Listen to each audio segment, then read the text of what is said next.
বুঝবেন?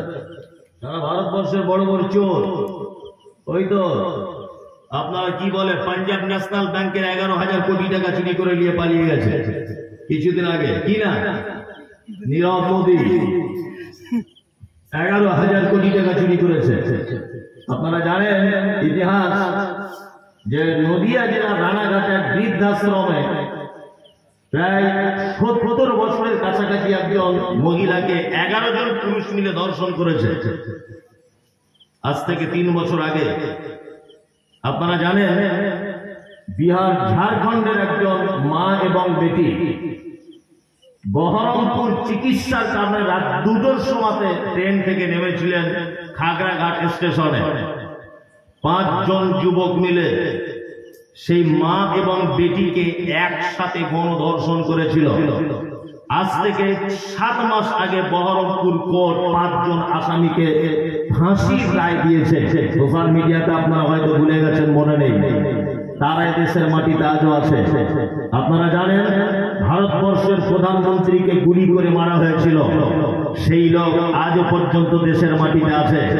আপনারা এই কথা জানেন রাজনৈতিক নেতাদের কোটি কোটি টাকা চুরি করা সম্পদ ধরা পড়েছে। কেউ আছে তেহার জেলে, কেউ আছে দিল্লির জেলে, কেউ আছে অমুক জেলে।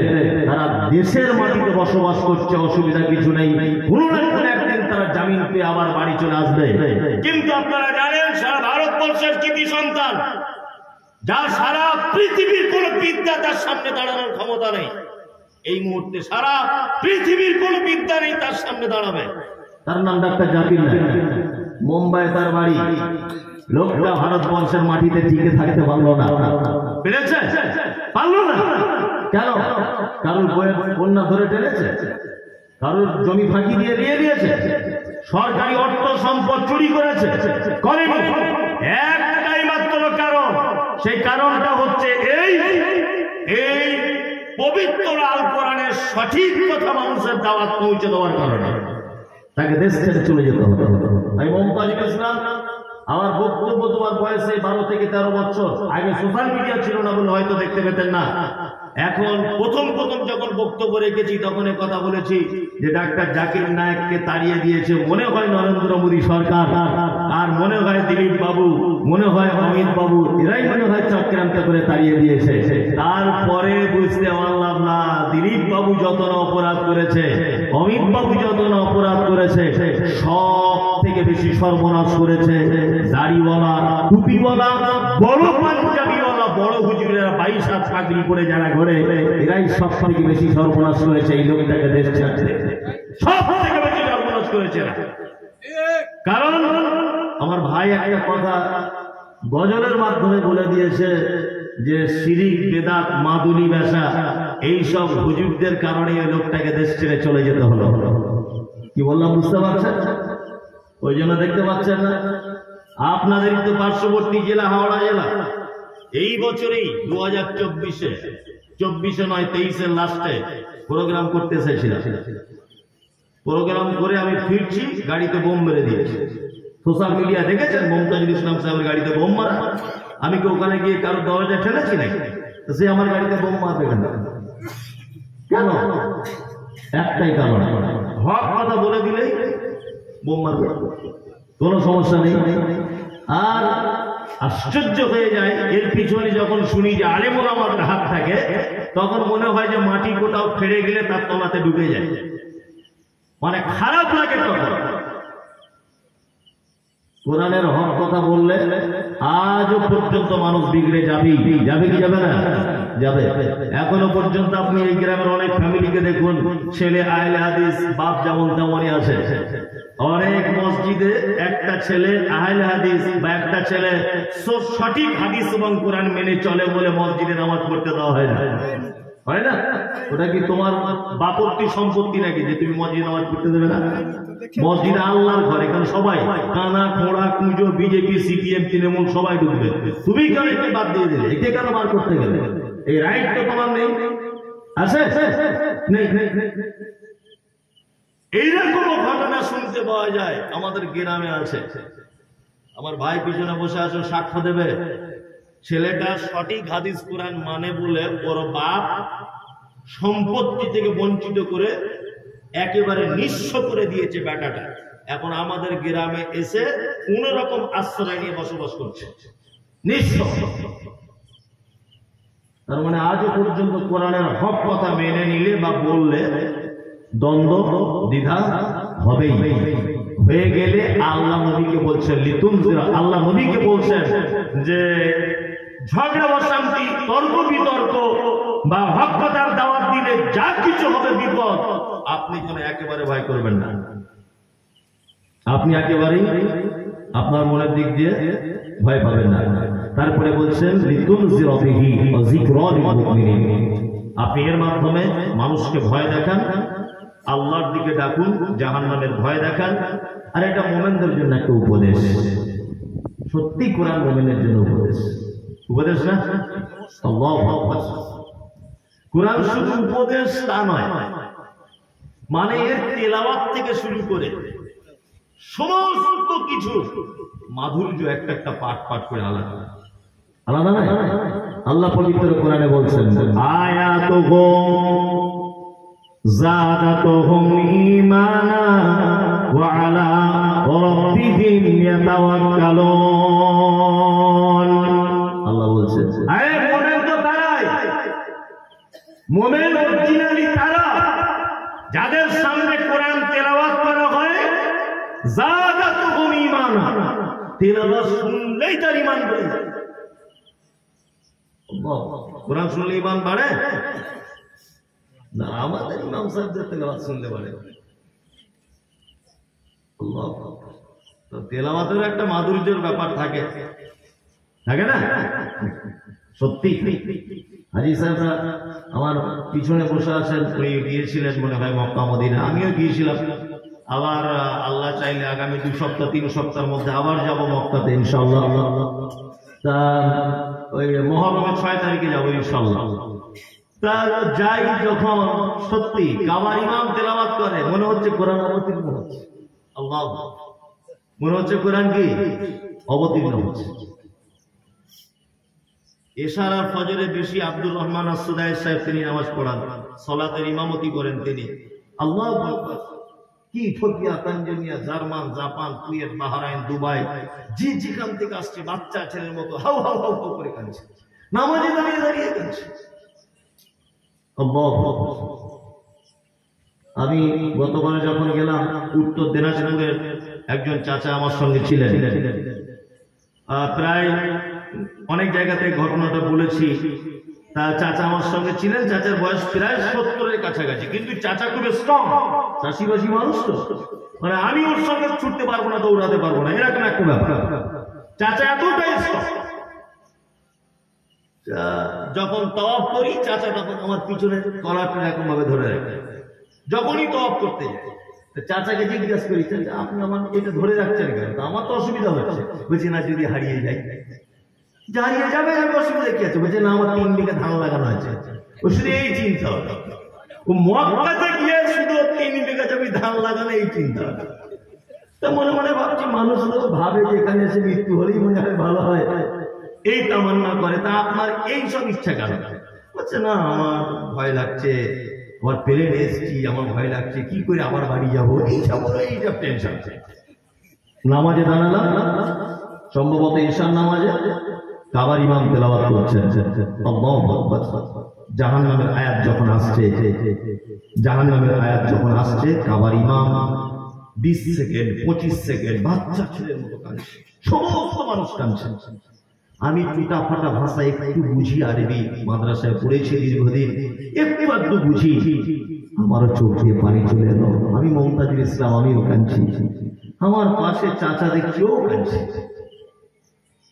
নামাজ শেষ হলো, চাচাকে পার্সোনাল ডেকে বললাম, চাচা আমি না হয় একটু একটু আরবি বুঝি, জাহান্নামের আয়াত এসেছে, ওই জন্য ইমাম সাহেব কাঁদছিলেন, আমি ওই ভয়ে একটু কাঁদলাম। চাচা তুমি কেন কাঁদলে?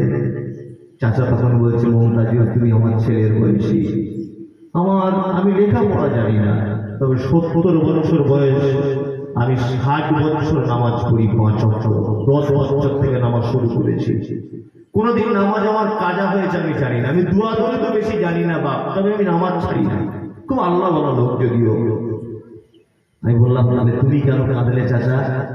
চাচা বলছে কোরআন শুনে যে চোখ দিয়ে পানি আসে এটা আমি আজকে প্রমাণ পেলাম।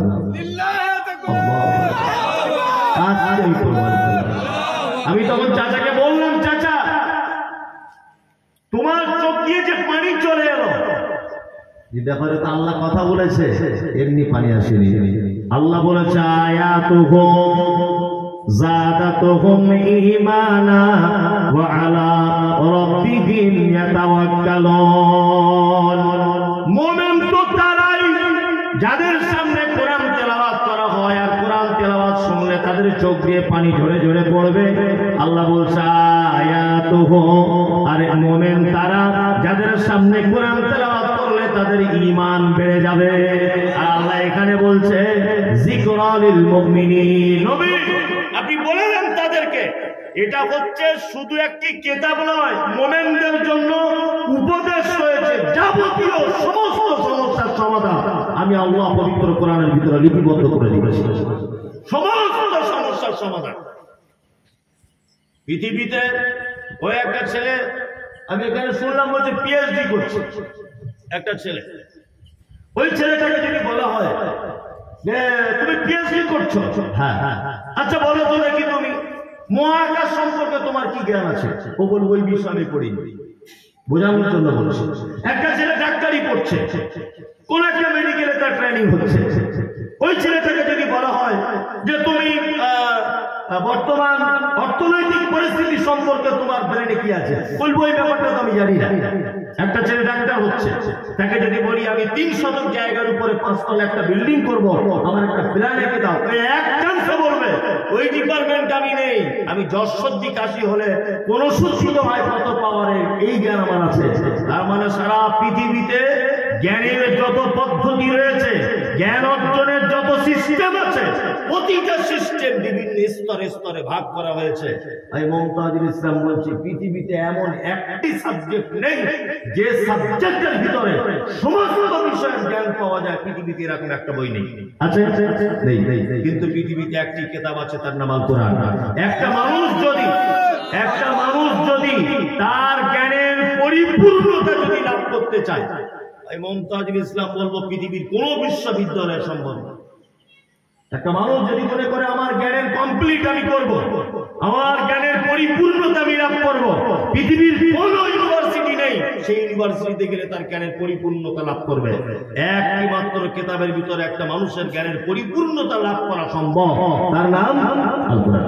অর্থনীতি এর ভিতরে পাবেন, মহাকাশের ব্যাপারে জ্ঞান এর ভিতরে পাবেন, সমুদ্রের ভিতরে কি আছে এর ভিতরে পাবেন, আকাশ চন্দ্র কিভাবে ঘুরছে, সূর্য কিভাবে ডুবছে, কোন জায়গায় তারকারাজি কিভাবে আছে, সমস্ত কিছুর জ্ঞান আপনি পবিত্র আল কোরআনের ভিতরে পাবেন। আল্লাহ সুবহানাহু ওয়া তাআলা বলেন যিকরা লিল মুমিনিন। নবী আপনি মুমিনদের বলুন এর ভিতরে রয়েছে সমস্ত জিনিসের উপদেশ। ইনশাআল্লাহ আমরা কোরআন বেশি বেশি করে তেলাওয়াত করব এবং এই উপদেশ গ্রহণ করার চেষ্টা করব ইনশাআল্লাহ। তারপরের একটা আয়াত আছে, আল্লাহ তাআলা বলছেন ইত্তাবিউ মা উনজিলা ইলাইকুম মির রাব্বিকুম, তোমরা অনুগত করো মা উনজিলা ইলাইকুম মির রাব্বিকুম, তোমার রবের পক্ষ থেকে যেটা অবতীর্ণ করা হয়েছে। এইখানে কয়েকটা কথা বলে দিই। কিছু মানুষ আছে তারা খারাপ কমেন্ট করতে পারেন আমার ব্যাপারে, কিন্তু বিনীত অনুরোধ করে বলছি আপনি খারাপ কিছু বলার আগে অবশ্যই আমার এই আয়াতের ব্যাখ্যা বিশ্লেষণটা আপনাকে শেষ পর্যন্ত শোনার বিনীত অনুরোধ করছি। এক, আল্লাহ বলছে ইত্তাবিউ, তোমরা আনুগত্য করো মা উনজিলা ইলাইকুম মির রাব্বিকুম, রবের পক্ষ থেকে যেটা অবতীর্ণ করা হয়েছে। রবের পক্ষ থেকে কি এসেছে? কোরআন, আল কোরআন। আল্লাহ বলছে আনুগত্য করো কার? আল কোরআন। তারপরে অন্য আরেকটা আয়াতে আছে আতিউল্লাহ আতিউর রাসূল, তাই না? আল্লাহর আনুগত্য করার, রাসূলের আনুগত্য করা, তাই তো? আল্লাহ সুবহানাহু ওয়া তাআলা অত্র সূরা আয়াতে বলছেন ইত্তাবিউ মা উনজিলা ইলাইকুম মির রাব্বিকুম ওয়ালা তাত্তাবিউ মিন দুনিহি আউলিয়া, আর আনুগত্য করো না এইটাকে ছাড়া ওলি এর বহু বচন আউলিয়া। ওলিয়া আউলিয়া যাদের বলি এদের ধান্দাবাজিদের পাল্লায় পড়ো না। কে বলছে এটা? কানা হুজুর এই আয়াতটা দেখতে পারে না। হ্যাঁ, ও এমন চশমা পড়ে আছে, ও এই আয়াতটা দেখতে পায় না। কি বললাম বুঝলেন? এবার আপনাদের ওলিদের ব্যাখ্যা দিয়ে আমি টুপিটা খুলছি, কিছু মনে করবেন না, আমার শরীর খুব খারাপ আছে। তা ওলির ব্যাখ্যা করছে। প্রথমে একটা কথা শুনে রেখেছেন যে আনুগত্য করতে আমাদের কি আল কোরআন এবং হাদিস, ওই দিকে ওই আয়াতটা বলে দিলাম আতিউল্লাহ ওয়া আতিউর রাসূল, ওখান থেকে হাদিস। আর এই কাম থেকে আল্লাহ তাআলা বলছেন ওয়ালা তাত্তাবিউ, তোমরা আনুগত্য করবে না মিন দুনিহি, এগুলোকে বাদ দিয়ে আউলিয়া। ওলির বহু বচন কি? আউলিয়া। একটা কথা আপনাদেরকে খুব ভালো করে জেনে রাখতে হবে, ওলি কাকে বলে আর ওলি কি, ওলিটা কেমন। আচ্ছা বলুন তো, আল্লাহর ওলি হওয়া এটা সহজ না কঠিন? এই যে বলছি কঠিন, উনি বলছেন কঠিন, তার মানে ওনাকে এরকম ভাবে বোঝানো হয়েছে। কেমন করে? অমুক জায়গায় আল্লাহর ওলি ছিল ভাইরা, বড় বড় বক্তার 30 বছর গোসল করেনি, নদীর পাড়ে বসবাস করতো, বউ ছেলে পিলে কেউ ছিল না, আর 12 বছর এক অজুতে নামাজ পড়েছে, সেজদা দিয়ে আর কোনোদিন ওঠেনি, মারাত্মক বড় বলি। ও তখন ভাবছে আমি তো জীবনে কাজ করতে পারবো না, তার মানে খুব কঠিন বাবা। কি হবে না? তার মানে উনি তখন ভাবছেন বাবা 30 বছর বউ ছাড়া থাকা যায়, আর ওই সে নদীর পাড়ে বসবাস বা কি করবে, এরকম ব্যাপার কি হয় না? জলসা করতে এসেছে, 50,000 টাকা অ্যাকাউন্টে ভরে নিয়েছে, 3 লাখ টাকা না, ওটা আমার কথা নয়। অ্যাকাউন্টে 50 লাখ টাকা নিয়ে বক্তব্য কি রাখছে, বলছে একটা লোকের 7 তলা জাহাজ ছিল, এইটা বলে 2.5 ঘন্টা শেষ। হ্যাঁ, তার 7 তলা জাহাজ ছিল তো আমার, বক্তব্য দিচ্ছে 3 ঘন্টা, বলছে বসিরহাটের মেজর পীর, ছোট পীর, বাগদাদ শরীফের অমুক সাহেব, ওই আপনার ফুরফুরা শরীফের অমুক সাহেব, ওই আপনার ওই কি বলে আজমির শরীফের অমুক সাহেব, আজমির শরীফের অমুক সাহেব সব অমুক সাহেবদের শুনবো। তা মুহাম্মদ সাল্লাল্লাহু আলাইহি ওয়াসাল্লামকে পৃথিবী পাঠানো হয়েছিল কেন? তো হুজুরদের দিয়ে শেষ করে দিতে পারত। 3 ঘন্টা বক্তব্য যদি তোমার বাপ দাদুর কাহিনী শুনি, তা মুহাম্মদ সাল্লাল্লাহু আলাইহি ওয়াসাল্লামের কথা শুনবো কখন? বদমাশি করে জায়গা পাবো না। আরে 2024 সালে বোকা লোক থাকে, 2024 সালে হুজুর বক্তব্য রাখছে, কি রাখছে? বলছে আমার দাদুর এত বড় একটা মুরিদ ছিল। বলছে কেমন বড়? বলছে বাড়ি তার বাংলাদেশ নোয়াখালী জেলা। হুজুর বক্তব্য রাখছে বাংলাদেশ নোয়াখালী জেলা। যে কি বলছে? ওই ভক্তর বেটার গালে মাছের কাঁটা ঢুকে গেছে, ট্যাংরা মাছের। তখন বাস টেকার অটো কিছুই ছিল না, লোকটা বড় বিপদে, চিকিৎসার ব্যবস্থা ভালো নাই। লোকটা কি করেছে, ওর পোতা বাবার বেটার গালে যখন ট্যাংরা মাছের কাঁটা ফুটেছে, ও তাড়াতাড়ি করে বাড়ি থেকে জামা কাপড় পরে বার হয়েছে। কোথায়? করছে ফুলপুরা দরবার শরীফ আসছে, এই সাহেবকে দেখাতে। কাঁটা ফুটে গেছে, তা 2-3 দিন লেগেছে হয়তো রাস্তায় হাঁটে আসতে। এসে বলছে আরে কি হয়েছে তোর? বলছে আমার সে ছেলে কাঁটা ফুটে গেছে। কি কাঁটা? ট্যাংরা মাছ। বলছে এত বড় কেরামতি রে ভাই। ভক্তকে বললো চোখ বন্ধ করো, ভক্ত চোখ বন্ধ করে দিল, আর পীর সাহেব এই কাম থেকে হাত বাড়িয়ে ট্যাংরা মাছের কাঁটা বার করে আনলো। 2024 সালে বিজ্ঞানের ছাত্র, পিএইচডি করা ছাত্র এই বক্তব্য শুনছে। আচ্ছা, এইখান থেকে বসে বাংলাদেশের নোয়াখালীতে গালে হাত দিয়ে কাঁটা বের করে আনছে, বক্তব্য চলে? চলে? চলে সব কি করে? আশ্চর্য ব্যাপার। বক্তব্য রাখতে বলছে এত বড় আল্লাহর ওলি ছিল, সুন্দরবনে বেড়াতে গেছে। সুন্দরবনে গিয়ে কি করছে? বলছে নৌকায় করে যাচ্ছে, হঠাৎ নৌকাতে একটা বাঘ এসে ধাপ করে লাফ মেরেছে। তখন পীর সাহেব বলছে আমি বাঘ। বলছে হুজুর নমস্কার, ভুল হয়ে গেছে, ব্যাপারটা বুঝতে পারি। আপনি ছিলেন? হ্যাঁ আমি ছিলাম। আচ্ছা, আমি সারা পশ্চিম বাংলাতে বক্তব্য রাখছি, অনেক সব জায়গায় প্রধান বক্তা হয়ে বক্তব্য রাখছি। আমাকে যদি একটা খরিদ সাহেব রাস্তা দিয়ে যায় আর আমি যদি গিয়ে বলি বেটা তুই আমার চিনিস, সব জায়গায় প্রধান বক্তা মমতাজুল ইসলাম, ওকে আমার নমস্কার করবে না কামড়াবে? কামড়াবে। এই বক্তব্য দিচ্ছে হুজুর, বলছে বাঘ যখন পীর সাহেবকে দেখে চলে গেল জঙ্গলে, 5 কিলোমিটার চলে যাবার পরে দেখছি ওই বাঘটা নদীর মাঝখানে 2 হাত জোর করে বলছে হুজুর আল্লাহর ওলি আমার খুব ভুল হয়েছে, তুমি যে ওই নৌকায় ছিল ব্যাপারটা বুঝতে পারিনি, আমি ঝাঁপ দিয়ে দিয়েছিলাম, আমাকে ক্ষমা করে দাও। 2024 সালে বক্তব্য চলছে। আচ্ছা আপনারা বলুন তো দেখি, নদীর মাঝখানে বাঘ কোনোদিন হাত জোর করে দাঁড়াতে সম্ভব? সম্ভব? আমাদেরকে আল্লাহর ওলি সম্পর্কে ভ্রান্ত ধারণা দেওয়া হয়েছে। কি বললাম বুঝলেন না? ওলি হতে গেলে বিয়ে করলে হবে না, ওলি হতে গেলে গোপ কাটা লাগবে না, ওলি হতে গেলে মাথায় উকুন থাকতে হবে, ওলি হতে গেলে একটা ঠ্যাং গাছের মাথায় বাঁধা থাকতে হবে, এইসব কাহিনী। আচ্ছা এবার আপনাকে আমি আর একটা কথা বলছি, বলুন তো দেখি পৃথিবীর সব থেকে বড় ওলি তার নাম কি?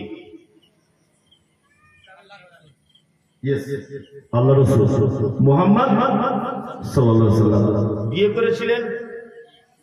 করেছিলেন?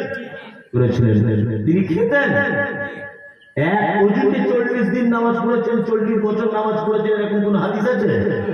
আচ্ছা মাথার চুল কাটতেন তিনি, হাতের নখ কাটতেন, গোঁফ বড় ছিল না ছোট ছিল?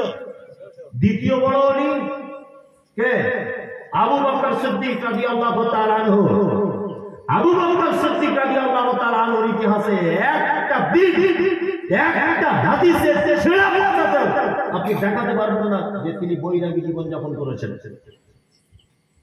বিয়ে শাদী করেননি, ওই 30 বছর জঙ্গলে বসবাস করেছেন। হযরত আবু বকর ইতিহাস নেই, ওমর ইতিহাস নেই, উসমান এই ইতিহাস নেই, আলী এই ইতিহাস নেই, আব্দুর রহমান ইবনে আউফ এই ইতিহাস নেই। পৃথিবীতে তার আল্লাহর ওলি ছিল না? তাহলে আমাদেরকে যদি আল্লাহর ওলিদেরই কথা যদি শুনতে হয়, তোমার দাদুর কথা কেন শুনতে যাবো? আমি হযরত আবু বকর সিদ্দিক রাদিয়াল্লাহু তাআলা আনহুর ইতিহাস শুনবো, তাই না? হযরত ওমরের জীবনী শুনবো, হযরত উসমানের জীবনী শুনবো, হযরত আলীর জীবনী থেকে একটা ঘটনা শুনবো শিক্ষামূলক। তোমার বাপের ঘটনা শুনে আমার লাভ কি? 50,000 টাকা দিয়ে তোমাকে নিয়ে আসা হয়েছে তোমার মেজো হুজুরের গল্প শোনার জন্য? বদমাইশি করার জায়গা পাও না। আল্লাহ সুবহানাহু ওয়া তাআলা বলছেন আনআমাল্লাহু আলাইহিম মিনান নাবিয়্যিনা ওয়াস-সিদ্দীকিনা ওয়াস-শুহাদা'i ওয়াস-সালিহিন। পৃথিবীতে 4 শ্রেণীর মানুষ তারা পুরস্কার পেয়ে গেছে। 1 নবীগণ, 2 সিদ্দিকগণ অর্থাৎ সাহাবীগণ, 3 শুহাদা আল্লাহর রাস্তায় যারা শহীদ হয়ে গেছে, 4 সালেহিন যারা সৎ কর্মশীল তারা পেয়ে গেছে। আল্লাহু আকবার। আপনাদেরকে আর একটা কথা বলি, ওলি মানে বন্ধু। আচ্ছা আল্লাহর বন্ধু হওয়া এটা সহজ না কঠিন? খুব সহজ, একদম জলের মতো। যদি বলছেন কেমন? আত্মীয়তার সম্পর্ক ভালো রাখুন, 5 ওয়াক্ত সালাত আদায় করুন, নফল সিয়াম পালন করুন, দান সদকা বেশি করে করুন, আত্মীয়তার সম্পর্ক অটুট রাখুন, স্ত্রীর সঙ্গে সদাচরণ করুন, প্রতিবেশীর সঙ্গে ভালো ব্যবহার করুন, মালের যাকাত দিয়ে দেন, ধানের ওসর বুঝে দেন, হালাল উপার্জন করুন, হালাল খাদ্য ভক্ষণ করুন, হালাল পয়সা দিয়ে আপনি ঘর বাড়ি জামা কাপড় ট্যাটাস তৈরি করুন। আপনি আপনার থেকে এই গ্রামে আল্লাহর বন্ধু আর কেউ হতে পারে না। কি বললাম বুঝলেন? ওলি মানে বন্ধু। আর একটা ওলির ব্যাখ্যা হচ্ছে অভিভাবক, তাই না? অভিভাবক কাকে বলে? গার্জেনকে। আপনার তো ভালো বুদ্ধি। অভিভাবক বলা হয় তাহলে কাকে? গার্জেনকে। ভাই মমতাজুল ইসলাম, আমার 1 ছেলে 1 মেয়ে, আমি হলাম বাড়ির অভিভাবক। বলুন আমার ছেলে প্রাইভেট পড়ে বাংলা কোথাও, ওর বেতন দেওয়ার টাইম হয়েছে, মাস্টারের চাইবে কার কাছে? অভিভাবকের কাছে। আমার মেয়ের স্কুলের ব্যাগ ছিঁড়ে গেছে, চাইবে কার কাছে? অভিভাবকের কাছে। আমার ছেলের খাদ্য খাওয়ার এটা দেওয়ার দায়িত্ব কার? অভিভাবকের। আমার ছেলে অপরাধ করেছে, আমার ছেলে অপরাধ করেছে, বিচার করবে কে? অভিভাবক। আমার ছেলে অন্যায় কাজ করেছে, আমার ছেলেকে সাজা দেবে কে? আমি, অভিভাবক। অভিভাবক মানে হচ্ছে তার অধীনে থাকা যতগুলি মানুষ, সমস্ত মানুষের একটু দায়িত্ব যে বহন করে তার নাম অভিভাবক। এবার বলুন তো আমাদের অভিভাবককে রুজি কার ডিপার্টমেন্ট আছে? আল্লাহ। আল্লাহ হায়াত মাউত আল্লাহ, আল্লাহ রাখে না? আল্লাহ। সব কিছু হাতে কাজ আল্লাহ। আরে বিশ্বাসঘাতক, বদমাইশ, হারামখোর, বেঈমান এ বলছে ওরে বাবা ভাই নতুন দোকান করেছে আসবেন, এমন মাল করে দিব আশেপাশে সব দোকান বন্ধ হয়ে গেছে। কেন? তাদের কাছে কেন হবে না? সব কাস্টমার তোমার দোকানে ঢুকে পড়বে, আমি দিয়ে দেবো। বুঝে গেছে? নতুন গাড়ি কিনেছে, নতুন গাড়ি কিনে চলে যাচ্ছে কোথায় না অমুক দরবার শরীফে। হুজুর প্রথমে জিজ্ঞেস করছে গাড়ির দাম কত? বলছে 12 লাখ টাকা নিয়েছে, প্যাসেঞ্জার হয়। হুজুর বলছে লকডাউনের পরে তো তাবিজের দাম বেড়েছে, সব মালপত্রের দাম বেড়েছে, বুঝতেই পারছো। আগে 10,000 ছিল, এখন 12,000 হয়েছে। ও তখন দেখছি 12 লাখের গাড়ি কিনেছে, 12,000 তাবিজ দিতে পারবো না, তাবিজ দিয়ে দিয়েছে। যাওয়ার সময় বলছে পিছন ফিরে হেঁটে বলছে হুজুর কাজ কেমন হবে? বলছি কাজ মানে সব বাস ফাঁকা চলে যাবে, আর তোমার বাসে দেখবে বাদুড়ির মধ্যে প্যাসেঞ্জার ঝুলবে। হুজুরের পরামর্শ সব বাস ফাঁকা চলে যাবে, আর তোমার বাসে বাদুড়ির মতো প্যাসেঞ্জার ঝুলবে। মনে মনে বলছে হারামখোর, তোর তাবিজের যদি এত পাওয়া, সব বাস ফাঁকা করে এর বাসে প্যাসেঞ্জার তুলে দিস, তো তুই হারামখোর তাবিজ না বেচে ব্যাংকের ম্যানেজারকে তুই তাবিজ করে সব টাকা তোর অ্যাকাউন্টে নিয়ে যাবে, সব টাকা তোর অ্যাকাউন্টে ভরে যাবে। আপনি গরিব মানুষ, আপনার বইয়ের যখন ছেলে হয় না, আপনি যাচ্ছেন টাটা সুমো গাড়ি ভাড়া করে অমুক দরবার শরীফে মাদুরি আনতে, বইয়ের ছেলে হয় না। আর পীর সাহেবের বইয়ের যখন ছেলে হয় না, প্লেনে করে সিঙ্গাপুরে যাচ্ছে। বুঝতে পারছেন না কি বলছি? সব চিটিং বাজ। যত দেখতে পাচ্ছেন বড় পাঞ্জাবি পড়া, ফতুয়া পড়া, সব চিটিং বাজ। মানুষকে ভাওতা দেওয়া ছাড়া আর কিছু না। একটা জলসাতে আপনি বলবেন না, এই কথা বলেন যে ভাই নামাজ পড়ো, ফরজ গোসল এরকম ভাবে পড়তে হয়, আল্লাহ কোরআনে এই বলেছে, এইভাবে চলতে হয়, কোনো ব্যাপার।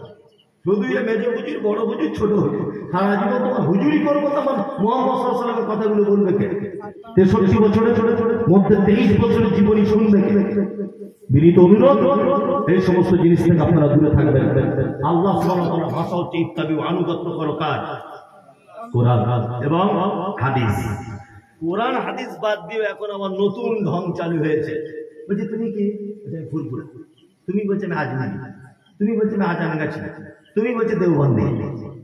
ভালো করে বুঝবেন। তুমি কোন দলে? বলছে আমি বেরেলি।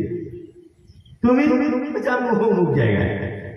ভালো করে বুঝবেন। এসব চলছে কি চলছে না? কে তোমাকে পরিচয় দিতে বললো? এই তোমার মাথায় কি গোবর ভরা আছে? তোমার বুদ্ধি বলে কিছু নেই? ছি ছি ছি। মানুষের তো সাধারণ বুদ্ধি থাকে, আপনি সাদা আর কালো বুঝেন না? কোনটা সাদা কোনটা কালো এই জ্ঞানটা তো আছে। বলছে আমি দেওবন্দি মাযহাবের লোক। এই দেওবন্দ একটা জায়গা না, ও তোমার মাযহাব হতে যাবে না। বলছে আমি বেরেলি। এই বেরেলিতে একটা জায়গা না। বলছে না আজানগাছি, আজানগাছিতে একটা জায়গা না।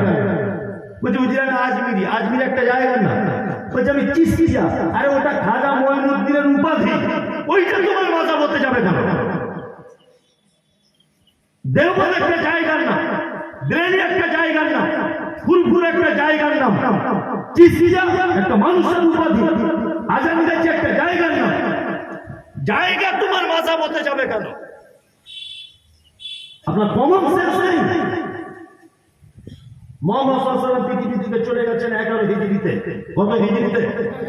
11 হিজরিতে। আর আবু হানিফা রাহিমাহুল্লাহ জন্ম হয়েছেন কত হিজরিতে? 80 হিজরিতে। মারা গেছেন 150 হিজরিতে। ইমাম শাফিঈর জন্ম 150 হিজরিতে। এইভাবে প্রত্যেক আইম্মায়ে কেরাম, ইমাম বুখারী, ইমাম মুসলিম, ইমাম আবু দাউদ, ইমাম নাসাই, ইমাম আহমদ বিন হাম্বল, সমস্ত ইমাম, সমস্ত শায়েখ মাশায়েখ, সমস্ত আইম্মায়ে কেরাম 300 হিজরির ভিতরে গুজরে গেছে। পৃথিবীতে কেউ ছিল না। 300 হিজরির ভিতরে ইমাম আবু হানিফা, ইমাম আহমদ বিন হাম্বল, ইমাম মালিক, ইমাম শাফিঈ, ইমাম বুখারী, ইমাম ইবনে তাইমিয়া, ইমাম আহমদ বিন হাম্বল, সমস্ত আইম্মায়ে কিরাম 300 হিজরির ভিতরে পৃথিবী ছেড়ে চলে গেছেন। তখনও পর্যন্ত মাযহাব ছিল না, তখনও পর্যন্ত মাযহাব ছিল না, তখনও পর্যন্ত শবে বরাতের হালুয়া ছিল না, তখনও পর্যন্ত নবী দিবস ছিল না, তখনও পর্যন্ত দাঁড়িয়ে গিয়ে নবী সালাম আলাইকা ছিল না, তখনও পর্যন্ত মৃত্যু মানুষের নামে চল্লিশা করতে হবে এটা ছিল না। তার 150 বছর পরে এই সমস্ত জিনিসের উৎপত্তি হয়েছে। তার মানে মুহাম্মদ সাল্লাল্লাহু আলাইহি ওয়াসাল্লাম পৃথিবী থেকে চলে যাবার 450 বছর পরে কিয়ামের জন্ম। মুহাম্মদ সাল্লাল্লাহু আলাইহি ওয়াসাল্লাম পৃথিবী থেকে চলে যাবার 450 বছর পরে নবী দিবসের জন্ম। মুহাম্মদ সাল্লাল্লাহু আলাইহি ওয়াসাল্লাম পৃথিবী থেকে চলে যাবার 450 বছর পরে মৃত্যু মানুষের নামে 40 চেহারা এইগুলোর জন্ম। এটা সুন্নত হয় কি করে? কোন জিনিস সুন্নত প্রমাণ করতে গেলে মুহাম্মদ সাল্লাল্লাহু আলাইহি ওয়াসাল্লামকে পৃথিবীতে বেঁচে থাকতে হবে সেই মুহূর্তে, তাহলে সেটা সুন্নত। আর একটা আশ্চর্য কথা বলে দিই, আপনারা খুব মন দিয়ে শুনবেন। আল্লাহ নবী পৃথিবী থেকে চলে গেছেন 11 হিজরিতে। কত হিজরিতে? 11 হিজরিতে।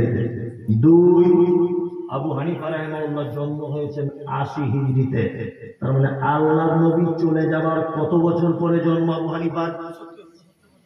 69 বছর পরে। তাই তো মায়ের পেট থেকে নিশ্চয়ই কেউ ইমাম হয় না, একটু আধটু পড়াশোনা করতে হয়।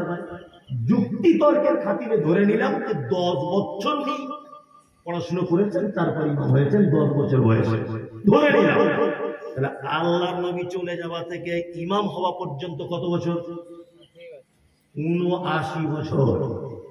যারা বলছে মাযহাব না মানলে জান্নাত যাওয়া যাবে না, আপনার কাছে বিনীত অনুরোধ, এই 79 বছরের ব্যবধান মাঝখানে যে লং টাইম, এই টাইমের ব্যবধানের মানুষগুলো কোন ইমাম মেনে চলত? তারা কোথায় যাবে? তারা সব জাহান্নামে চলে যাবে। তারা কোথায় যাবে? যারা বলছে ইমামদের আনুগত্য না করলে জান্নাতে যাওয়া যাবে না, তাকলিদ করতে হবে। যারা বলছে, আমি আপনাকে একটা কথা বলে দিচ্ছি, সেটা হচ্ছে এই যে 79 বছরের মাঝখানের লোকগুলো কাকে মেনে চলত? নাম্বার 2 প্রশ্ন আপনার কাছে রেখে গেলাম, এই প্রশ্নের উত্তর আপনার কাছ থেকে কোনো একদিন আমি নেব, প্রশ্নগুলো রাখছি। যারা বলছে ইমাম মানতে হবে আর লোক মানতে হবে, হুজুর মানতে হবে, তাদের দলিল একটাই, কি? ইয়া আইয়ুহাল্লাযীনা আমানু আতিউল্লাহ ওয়া আতিউর রাসূল ওয়া উলিল আমরি মিনকুম। তাই না? এটা তাদের দলিল। আল্লাহ তাআলা বলছে আমার আনুগত্য করো, রাসূলের আনুগত্য করো, উলিল আমরি মিনকুম। তোমাদের ভিতরে যারা উলিল আমর আছে তাদের আনুগত্য করো। হুজুর কিছুই বোঝে না, আরবি ব্যাকরণ সম্পর্কে জ্ঞান খুব কম, এই জন্য হুজুর এটা দলিল পেশ করছে।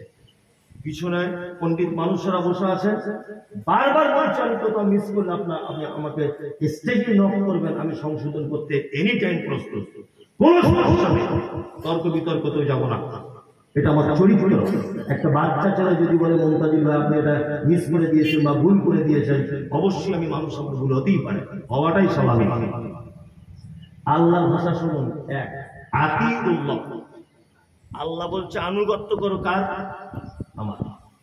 আতিউ শব্দের অর্থ কি? আতিউ শব্দের অর্থ আনুগত্য করে চলে, তাই তো? আতিউ। আতিউ রাসূল, আর রাসূল শব্দের আগে আতিউ শব্দটা এসেছে না? তারপরে আল্লাহ বলছে ওয়া উলিল আমরি মিনকুম, এবং এবং আতিউ শব্দ নেই, আল্লাহ বলছে এবং উলিল আম যারা তাদের। আর একটা বলে দিচ্ছি কথা, যাদের মাথায় পোকা ভরা আছে পোকা বার করুন। উলি শব্দটা বহু বচন।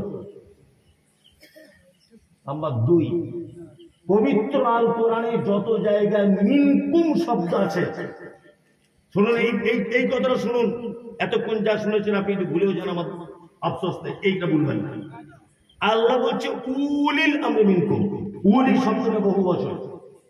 নাম্বার 2, পবিত্র আল কোরআনে মিনকুম শব্দ যত জায়গায় ব্যবহার করা হয়েছে, যত জায়গায়, সমস্ত জায়গায় আল্লাহ জীবিত মানুষদের ক্ষেত্রে ব্যবহার করেছে। প্রমাণ আল্লাহ বলছেন ফামান কানা মিনকুম মারিদান আও আলা সাফারিন ফাইদ্দাতুম মিন আইয়ামিন উখরা ওয়া আলাল্লাযিনা ইউতিকুনা ফিদিয়াতুন তা'আমু মিসকিন। আল্লাহ বলছেন রমজান মাসের ভিতরে তোমাদের মধ্যে যদি কেউ অসুস্থ হয়ে যায়, যদি কেউ সফর করে, যদি কেউ সফর করে, তাহলে বাকি এই দিনটা অন্য দিন গণনা হিসাবে পূর্ণ করে দেবে। আচ্ছা বলুন, আল্লাহ বলছে তোমাদের মধ্যে, রমজান মাসের লোকেদের কথা বলছে যারা বেঁচে আছে না যারা কবরে চলে গেছে তাদের? যারা রমজান মাসে বেঁচে আছে তাদের না, তাদের আল্লাহ বলছে মিনকুম তোমাদের মধ্যে যারা রমজান মাসে অসুখে পড়ে যায়, যারা সফর করে দূর দূরান্তে, তারা এই রোজাটা ছেড়ে দিয়ে অন্য মাসে এটা পূরণ করে দেবে।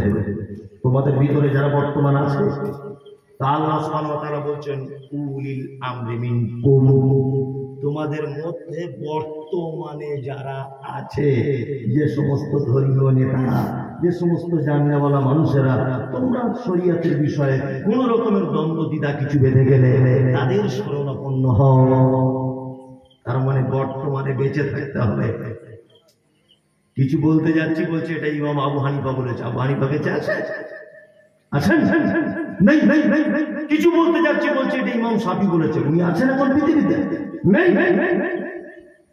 আর আল্লাহ শব্দ ব্যবহার করেছেন মিনকুম, তোমাদের মধ্যে বর্তমানে যারা আছে। কোন যখন ফতোয়া মাসলা মাসাইলের সমস্যার সমাধান হচ্ছে না, বর্তমান যারা জ্ঞানী মানুষ, ধর্মীয় ব্যাপারে পণ্ডিত, তাদের কাছে যাও। তাদের কাছে গিয়েও যদি দেখো ব্যাপার খারাপ, সমস্যা মিটছে না, আল্লাহ বলছেন তোমরা আল্লাহ এবং রাসূলের দিকে পুনরায় ফিরে চলে এসো, এটাই তোমাদের জন্য কল্যাণ। কি বলছি বোঝাতে পেরেছি? খুব সাবধানে। আর একটা কথা বলছি, আমি আহলে হাদিস মুমতাজুল ইসলাম সারা পশ্চিম বাংলাতে এটা বলছি, ইমাম আবু হানিফাকে আল্লাহর কসম বলছি আমি মেনে চলি। ওনার কথাটা, যে কথাটা মুহাম্মদ সাল্লাল্লাহু আলাইহি ওয়াসাল্লামের সঙ্গে মিল আছে, ইমাম শাফি ওনার কথাও মেনে চলি। যে কথাটা মুহাম্মদ সাল্লাল্লাহু আলাইহি ওয়াসাল্লামের সঙ্গে মিল আছে, সমস্ত ইমাম তো দূরের কথা, আপনাদের গ্রামের যে আধা মৌলবী মুন্সি, তার কথাও মেনে চলি, যদি ওর কথাটা মুহাম্মদ সাল্লাল্লাহু আলাইহি ওয়াসাল্লামের সঙ্গে মিল থেকে যায়। এইবার আপনার সঙ্গে আমার একটা কথা, সেটা হচ্ছে এই, আমরাই হলাম প্রকৃত পক্ষে সঠিক আকীদার মানুষ, যে আমরা সবার কথা মেনে চলি। তার কথা যদি মুহাম্মদ সাল্লাল্লাহু আলাইহি ওয়াসাল্লামের কথা হয়, আমরা অন্ধ নয় যে একজন মানুষের কথা মেনে চলবো। যে বলছে আমি ইমাম আবু হানিফাকে মানি, যে বলছে আমি বড় পীরকে মানি, যে বলছে আমি ছোট পীরের মুরিদ, আপনি পবিত্র আল কোরআনের এই আয়াতটাকে অপমান করছেন। কারণ আল্লাহ বলছে উলিল আমরে, অনেকজন তোমাদের ভিতরে নেতা হতে পারে, অনেকজন জ্ঞানী মানুষ থাকবে। আপনি একজনকে ধরে বসে আছেন কেন? এটা তো আপনার দুর্বলতা। সত্যি করে আপনি বলুন তো দেখি, আজ পর্যন্ত আপনার বয়স হয়েছে 50 বছর, 50 বছরে আপনার কোন হুজুর এরকম ভেঙে বক্তব্য দিয়েছে কোরআনে আয়াত দিয়ে? শুধু কানে হাত দিয়ে 440 ভোল্টেজের সুর, মানে সুরের ধারার পাশে বসাই বসে দুটো, যে তার কাছে মানুষ কিছু শিখবে তার কোনো অপশন নেই। পুরো 12টা বাজে, কি বললাম বুঝলেন? পুরো 12টা বাজে, কিন্তু মধ্যরাত্রি পর্যন্ত প্রোগ্রাম। আমি না এলে হয়তো মানুষ অন্য কিছু রিপোর্ট ছড়াতো, কিন্তু আমি এসেছি এতে আলহামদুলিল্লাহ। আমি 1 ঘন্টা পুরো এটা নিয়ে বক্তব্যটা রাখছি, 1 ঘন্টা 5 মিনিট। হলো আল্লাহ সুবহানাহু ওয়া তাআলা বলছেন ইত্তাবিউ মা উনজিলা ইলাইকুম মির রাব্বিকুম ওয়া লা তাত্তাবিউ মিন দুনিহি আউলিয়া ক্বালিলাম মা তাযাক্কারুন। আল্লাহ বলছেন ক্বালিলাম মা তাযাক্কারুন, পৃথিবীর অল্প সংখ্যক মানুষরাই তারা আমায় স্মরণ করে। আর একটা কথা বলে রাখছি, খুব মনোযোগ দিয়ে শুনবেন। কিছু লোক আছে যারা লেখাপড়া জানে না, শুধু এই কথাটা বলে তোদের দলে কতজন, আমাদের দলে কতজন, বলে না আমরা লোক দলে বেশি, তোরা দলে কম, বলে না? আল্লাহ পবিত্র আল কোরআনে সব জায়গায় কথা বলতে গিয়ে বলেছেন ক্বালিলাম মা তাযাক্কারুন, পৃথিবীতে তো অল্প সংখ্যক মানুষরাই আমার স্মরণ করে। কি বললাম বুঝলেন? অল্প সংখ্যক মানুষের হকের উপরে দাঁড়িয়ে থাকবে, একাই মসজিদে উঠতে দিচ্ছে না, দিতে হবে না, ভালো করে বুঝবেন, তবু আপনাকে দাঁড়িয়ে থাকতে হবে। কি বললাম বুঝলেন? পৃথিবীতে অনেক নবী ছিলেন, কিয়ামতের মাঠে উঠবেন, তাদের পিছনে একটা উম্মত পর্যন্ত থাকবে না। কিয়ামতের মাঠে প্রত্যেক নবীর সঙ্গে উম্মত থাকবে। ইব্রাহিম আলাইহিস সালাম পিছনে তার উম্মত থাকবে, মুসা আলাইহিস সালাম তার উম্মত থাকবে, মুহাম্মদ সাল্লাল্লাহু আলাইহি ওয়াসাল্লাম তার পিছনে উম্মত থাকবে। কিন্তু পৃথিবীতে অনেক এমন নবী ছিল যারা পৃথিবীতে ছিলেন আর কিয়ামতের দিনে উঠবেন, তাদের পিছনে একজন থাকবে না। ওনারা কি দাওয়াত দেননি? গ্রহণ করেনি। আপনি একাই সত্য কথা বলেই যান, দাওয়াত দিয়েই যান। কি বললাম বুঝলেন না? দেখবেন हकीकत छुप नहीं सकती बनावट की उसूलों से, कभी खुशबू नहीं आ सकती कागज की फूलों से। যতই আপনি কাগজের গোলাপ ফুল তৈরি করেন, নাকের ভিতরে যদি ঢুকিয়ে দেন সেন্ট পাবেন না। অরিজিনাল হলে আপনি সেন্ট পেয়ে যাবেন। আপনাদেরকে ঠিক তেমন ভাবে ইসলামটাকে নকল করে তৈরি করে আপনাদেরকে দেখানো হচ্ছে। আর সব থেকে বড় কথা হচ্ছে, শেষ কথা আমি বলে দিয়ে যাচ্ছি উপদেশমূলক, যারা মনে করছেন যে কোন দল করি, কোন দল করতে হবে, আমি একবারে বলেছি যে আপনি আমার দলে আসুন বলেছি, আমি কোন দল করি এটা বলেছি না। আপনার কাছে অনুরোধ, আপনি সঠিকটা যাচাই বাছাই করার চিন্তা ভাবনা করুন। অনেক মানুষ বলবে, কাল সকালেই বলবে, কার কথা শুনি, মমতাজুল ভাই একরকম বলছে, অমুক ভাইজান একরকম বলছে, অমুক ভাইজান আর এক রকম বলছে, কোন দলে থাকি আর কি করি? বলবে কিছু মানুষ বলে না, এরও জবাব আছে। জবাব আছে। একটা লোকের অসুখ করেছে, লোকটা ডাক্তারখানায় গেছে, ডাক্তারবাবু লিখে দিয়েছে তোমার যে অসুখ, এই রোগ যদি তুমি সারাতে চাও, তোমার খাঁটি গরুর দুধ পান করতে হবে, তবে খাঁটি হতে হবে, ভেজাল যেন না হবে। লোকটা একটা গোয়ালাকে বলেছে যে ভাই 1 কেজি করে দুধ দিও। গোয়ালা প্রথম 2 দিন দুধ দিয়েছে, ওর বউ দুধটাকে গরম করেছে, গরম দুধ ঠান্ডা হয়ে গেলে দেখবেন উপরে সর জমে যাবে না? 2-3 দিন সর জমেছে, 4-5 দিন মাথায় আর সর জমে না। তা লোকটা গোয়ালাকে জিজ্ঞেস করছে, ভাই প্রথম 2-3 দিন সর জমেছে আর জমে না? তখন গোয়ালা বলছে, কাস্টমার ধরার জন্য অরিজিনাল মাল দিয়েছিলাম, এখন আপনি আমার ধরা কাস্টমার, এখন একটু অর্ধেক পানি অর্ধেক দুধ। ও তখন বলছে তাহলে তোমার কাছে নেওয়া যাবে না। ওর বউ তখন যুক্তি করে বলছে যে রেড কাউ কোম্পানির দুধ আনলে হয় না? ও রেড কাউ কোম্পানির দুধ কিনে এনেছে, তার প্যাকেটের উপরে লেখা আছে 100% পিওর, খাঁটি, 100%। এ তখন শিক্ষিত লোক মনে মনে ভাবছে, কোম্পানি যখন 100% খাঁটি লিখেছে, নিশ্চয় অন্য কোম্পানিতে ভেজাল ধরা পড়েছে, সেই ভয়ে লিখেছে। আর নয় এ আগে ভেজাল দিত, তাহলে এ চলবে না, কি মাদার ডেয়ারি খেতে হবে।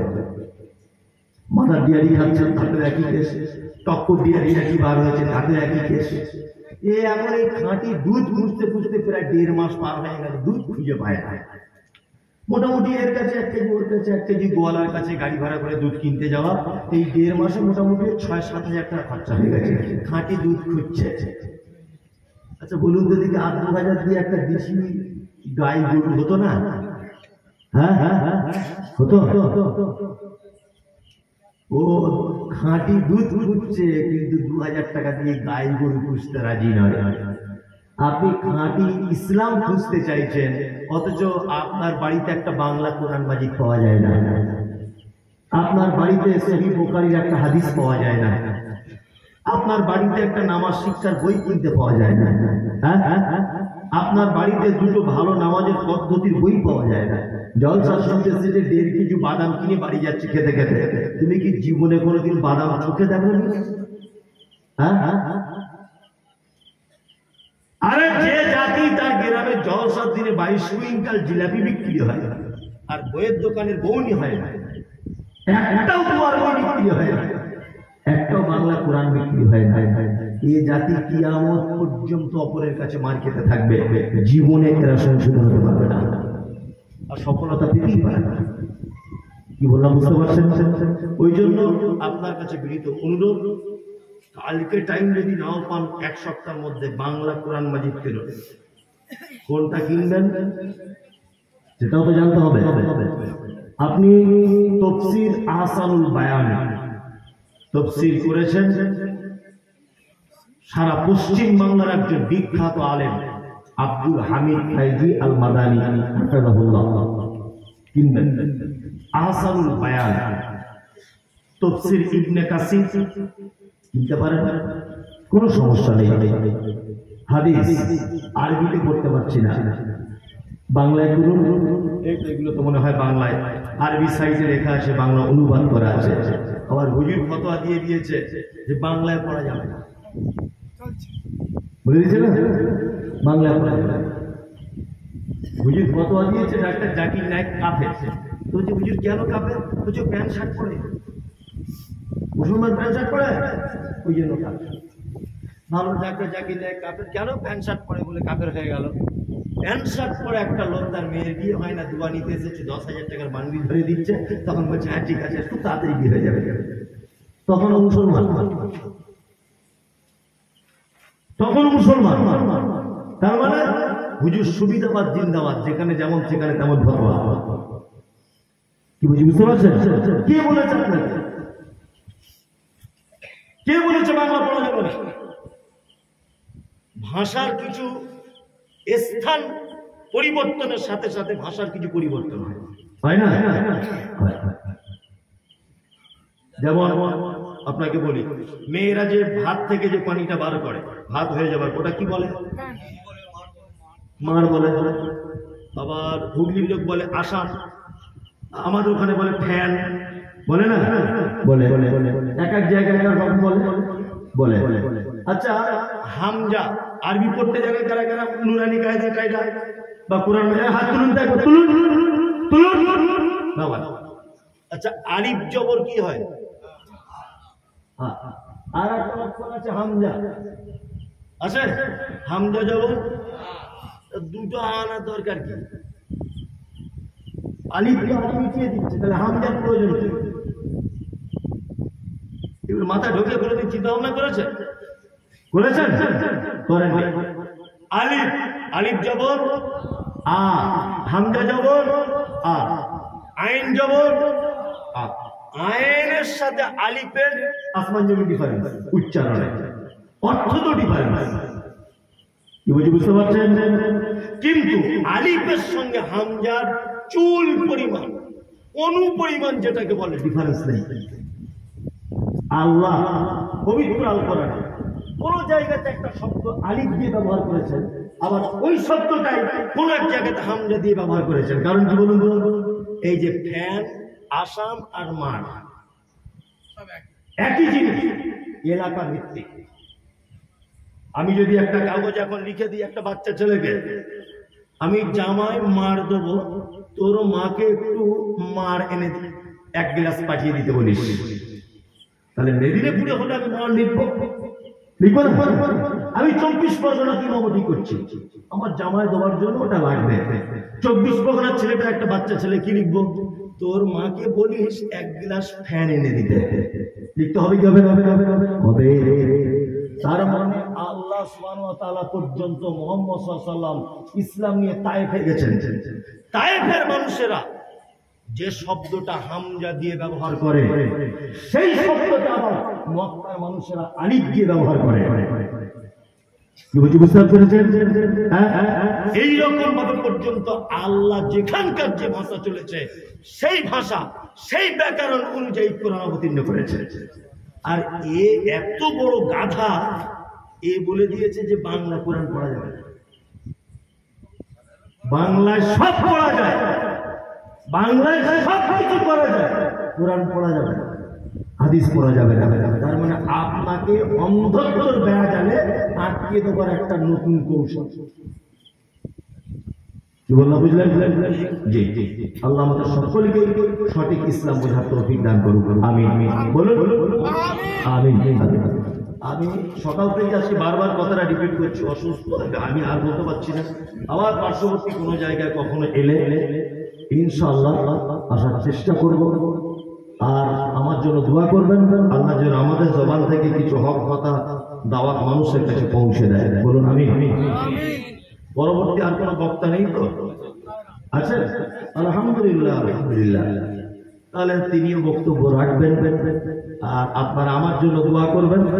আর একটা শেষ ঘোষণা আপনাদেরকে আমি দিয়ে যাচ্ছি। আপনারা জানেন আপনাদের পার্শ্ববর্তী জেলা নাম উত্তর 24 পরগনা, এখানে আমার বাড়ি। সোশ্যাল মিডিয়ার মাধ্যমে দেখতে পাচ্ছেন যে এখানে একটা প্রতিষ্ঠান তৈরি করা হয়েছে। আলহামদুলিল্লাহ, সহি আকীদাদের প্রতিষ্ঠান আমাদের উত্তর 24 পরগনাতে একটা ছিল, আর একটা আমরা তৈরি করেছি। মাদ্রাসা চালু হয়ে গেছে, হিফজ বিভাগে বর্তমান চালু হয়েছে। 100-এরও বেশি ছাত্র সেখানে কোরআনের হাফেজের জন্য রেডি হচ্ছে। আমার ডান দিকে বসে আছেন, উনি আমার মাদ্রাসার একজন যোগ্য হাফেজ, মাদ্রাসার শিক্ষক, ওনাকে আমি নিয়ে এসেছি। আগামী 25 তারিখ থেকে ছাত্র নতুন করে আবার অ্যাডমিশন নেওয়া হবে। যদি সমাজে কোনো ছেলে কোরআনের হাফেজ ভালো আলেম যদি তৈরি করতে চান, আপনাদের কাছে অনুরোধ আমাদের সঙ্গে যোগাযোগ করবেন। এতিম বাচ্চা, অসহায় দুস্থ মানুষের বাচ্চা যদি থাকে, থাকা খাওয়া, জামা কাপড়, তার চিকিৎসা সমস্ত কিছু ফ্রিতে আমরা বহন করবো ইনশাআল্লাহ। সমস্ত কিছু, শুধু আপনার দায়িত্ব কোনো এতিম গরিব অসহায় বাচ্চা থাকলে একটু ট্রেনে বাসে যেমন হোক করে, আমি তো এই রাস্তায় প্রায় দিন প্রোগ্রাম করতে আসি, এইসব রাস্তা দিয়ে ফোন করবেন, বরং আমি নিয়ে চলে যেতে পারবো, কোনো সমস্যা নেই। এতটুকু দায়িত্ব নিতে পারবো। আমি চাই আপনার বেটা একটু কোরআনের হাফেজ হোক, একটু কিছু শিখুক আপনার বেটা। এখন আলেমের সমাজে প্রয়োজন আছে, আছে না নেই? আছে। এতটুকু আপনাদের কাছে ঘোষণা দিয়ে আমি এখান থেকে বক্তব্য শেষ করছি। আসসালামু আলাইকুম ওয়া রাহমাতুল্লাহি ওয়া বারাকাতুহু।